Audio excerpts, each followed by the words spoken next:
నమస్కారం, NS news కి స్వాగతం. నా పేరు ఉషా. ముందుగా ముఖ్యాంశాలు. ప్రపంచ మాదక ద్రవ్య వ్యతిరేక దినోత్సవాన్ని పురస్కరించుకొని ఈ రోజు ఏలేశ్వరం ప్రభుత్వ జూనియర్ కాలేజీలో Prathipadu mandal legal service authority ఆధ్వర్యంలో న్యాయ విజ్ఞాన అవగాహన సదస్సు జరిగింది. ప్రపంచ మాదక ద్రవ్య వ్యతిరేక దినోత్సవం, అక్రమ రవాణా అనే అంశంపై జరిగిన ఈ సదస్సులో ముఖ్య వ్యక్తులుగా ప్రతిపాడు కోర్టు ప్యానెల్ అడ్వకేట్లు బుగత శివ, అవసరాల దేవీలు పాల్గొని విద్యార్థులకు అవగాహన కల్పించారు. మాదక ద్రవ్యాల సరఫరా చట్టరీత్యా నేరమని, విద్యార్థులు ఇటువంటి వ్యసనాలకి దూరంగా ఉండాలని, విద్యార్థులను అసాంఘిక శక్తులు ఇటువంటి కార్యకలాపాల్లో భాగం చేస్తారని, చట్ట ప్రకారం మాదక ద్రవ్యాలు రవాణా చేసే కఠిన శిక్షలు ఎదుర్కోవాల్సి వస్తుందని వారు పేర్కొన్నారు. గడిచిన ఏ ఒక్క సెకండ్ని కూడా మనం వెనక్కి తిరిగి తీసుకురాలేదు. అలాగే ఆరోగ్యం కూడా, మన హెల్త్ ఒకసారి పాడైపోతే దాన్ని మళ్ళీ మనం వెనక్కి తీసుకురావడానికి చాలా కష్టపడాలి. అయితే ఈ ఆరోగ్యం మీద ఫస్ట్ మీకు అవగాహన కలిగి ఉండాలి. ఈ డ్రగ్ వాడటం వల్ల మీకు ఆరోగ్యం ఏ విధంగా పాడవుతుంది, దేని మీద ఇది ప్రభావం చూపిస్తుంది. ఇందులో బయాలజీ స్టూడెంట్స్ ఉండే ఉంటారు, నాకు తెలుసు. మీ మైండ్లో డోపమైన్ అనే ఒక ఎంజైమ్ రిలీజ్ అవుతుంది, తెలుసు కదా, మీకు చెప్తారు. ఆల్రెడీ 10th క్లాస్లోనే మీకు దీన్ని చెప్తారు. అది ఒక రకమైన హార్మోనల్ ఎంజైమ్ అన్నమాట. అది రిలీజ్ అవ్వడం వల్ల మనిషి ఏం చేస్తాడంటే ఆనందాన్ని పొందుతాడు. అది ఎప్పుడు రిలీజ్ అవుతుంది? మనం నవ్వినప్పుడు కానీ, మనకు సంతోషం కలిగినప్పుడు కానీ ఆ ఎంజైమ్ రిలీజ్ అవుతుంది. అదే డోపమైన్ ఎక్కువ మోతాదులో రిలీజ్ అవుతుంది ఎప్పుడు? డ్రగ్ తీసుకున్నాం. ఎవరైతే డ్రగ్ తీసుకున్నారో డోపమైన్ అనే ఎంజైమ్ ఎక్కువగా రిలీజ్ అవుతుంది. ఎక్కువగా రిలీజ్ అయితే వాళ్ళు ఏంటంటే ఎక్కువ వాళ్ళ సంతోషాన్ని కోరుకుంటూ ఉంటారు, వాళ్ళు అనుకున్న పని అవ్వాలి. అలా ఎప్పుడైతే వాళ్ళు కాలేదో సమాజం మీద వ్యతిరేకత వస్తుంది. డ్రగ్ తీసుకునే వాళ్ళలో ఫస్ట్ ఎంజైమ్ ఎక్కువగా రిలీజ్ అవుతుంది. అది అలా అలా అలా అలా అలవాటు పడి వాళ్ళు దానికి అడిక్ట్ అయిపోతారు. సిగరెట్, ఆల్కహాల్ ఇవన్నీ కూడా. ప్రత్యేకంగా మీకు అబ్బాయిలు, మీకు ఎందుకు అవగాహన కల్పిస్తుంది దీని మీద అంటే, ఈ ఏజ్ మీ అడాలసెన్స్ స్టేజ్ మీరు 10th నుంచి intermediate, 10th intermediate first year and second year కూడా very very crucial time and crucial age. కాబట్టి మీకు దీని మీద అవగాహన కల్పిస్తాం.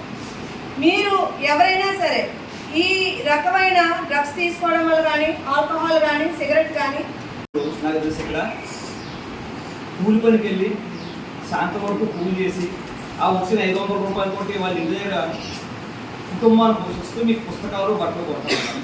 ఇది ఎంతవరకు నిజం? కరెక్టా కదా? ఏమా అంటే వాళ్ళ కష్టాన్ని మనం ఏ రకంగా చూడాలి? వాళ్ళ కష్టాన్ని ఎలా తీర్చగలం? మనం బుద్ధిగా ఉండి చదువుకొని ఉన్నతమైన స్థానంలోకి వెళ్ళి మనం మంచి ఉద్యోగం సంపాదించుకుని, లేదా మంచి వ్యాపారం చేసి తల్లిదండ్రులకు మనం ఫైనాన్షియల్ ప్రొటెక్షన్గా ఉండి కుటుంబాన్ని తీర్చిదిద్దవలసిన బాధ్యత మీ అందరి మీద ఉంది. దీన్ని ఫస్ట్ మీరు గుర్తెరగాలి. చాలామంది చాలా చోట్ల నుంచి వస్తూ ఉన్నారు, సైకిల్ వేసుకొస్తారు, బళ్ళు వేసుకొస్తూ ఉన్నారు. నేను ఇక్కడే చదువుకున్నాను, నేను చదువుకుంటూ కాలేజీ అంటే నేను మీ అందరికీ ఎందుకు చెప్తా ఉన్నాను అంటే, తప్పు మనం చేయటం లేదు, మన వయసు చేస్తుంది. అంటే మీ వయసు తప్పుకి ప్రేరేపిస్తుంది, మంచికి ప్రేరేపిస్తుంది.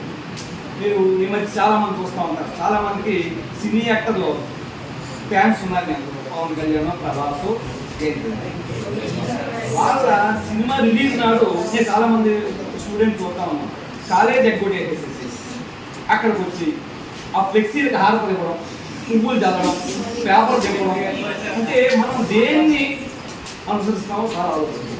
ప్రభాస్ ఎవరో మనకు తెలియదు, పవన్ కళ్యాణ్ ఎవరో మనకు తెలియదు, చిరంజీవి ఎవరో మనకు తెలియదు. కానీ మనం కనిపించిన మన తల్లిదండ్రులే పుట్టినరోజు ఎప్పుడో చాలామంది ఏమో తప్పు చెప్పానని. కాబట్టి ముందు మనం గమనించవలసింది, మన తల్లిదండ్రుల పుట్టినరోజు మీరు ఘనంగా తల్లికి తండ్రికి మీరు పాదాభావం చేసి బయటకు వచ్చినట్టయితే, వాళ్ళ రుణం తీసుకున్నట్టయితే మిగతా వాళ్ళకి ప్రతిపాడులో కోర్టు అనే విషయం తెలియదు.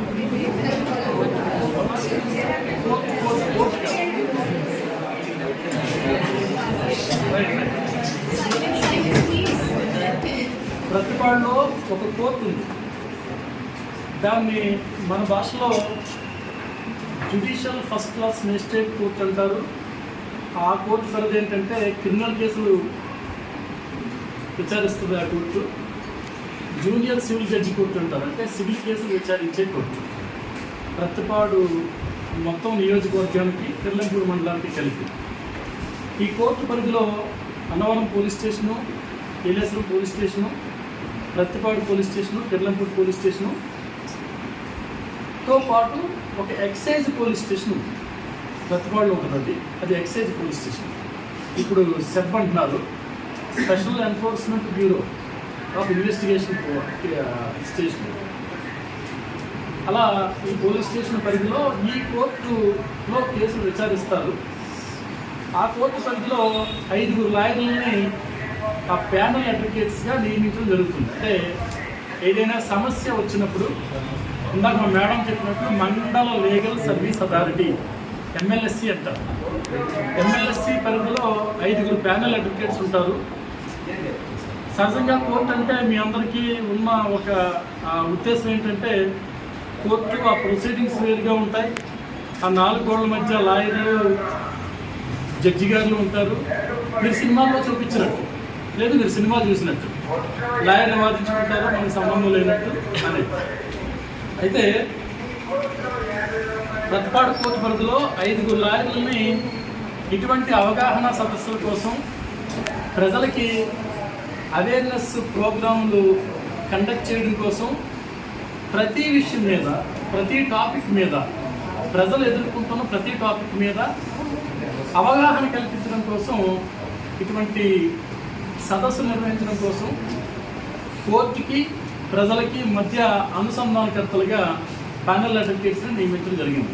అందులో నేను, మేడం గారు, మరో 3 అడ్వకేట్స్ కూడా ఉన్నారు. అవి రాలేదు వాళ్ళు. ప్రాథమికంగా స్థూలంగా మా ఈ సంస్థ కోసం, MLSC కోసం అది. అందులో భాగంగా సపోజు మానవ అక్రమ రవాణా లేదు, వరకట్నం లేదు, ఇలా ప్రజలు ఎవరైతే ఎదుర్కొంటున్న సమస్యలు ఉన్నారో వాటి మీద మేము అవగాహన సదస్సులు ఏర్పాటు చేయడం. అందులో భాగంగా ఇవాళ మాదక ద్రవ్యాల నిరోధక అంశం మీద ఈ సదస్సు. నేను అడుగుతున్నాను, దానికి ముందు మీలో ఎంతమంది ఉద్యోగస్తులు పిల్లలు ఉన్నారో ఒకసారి చేసి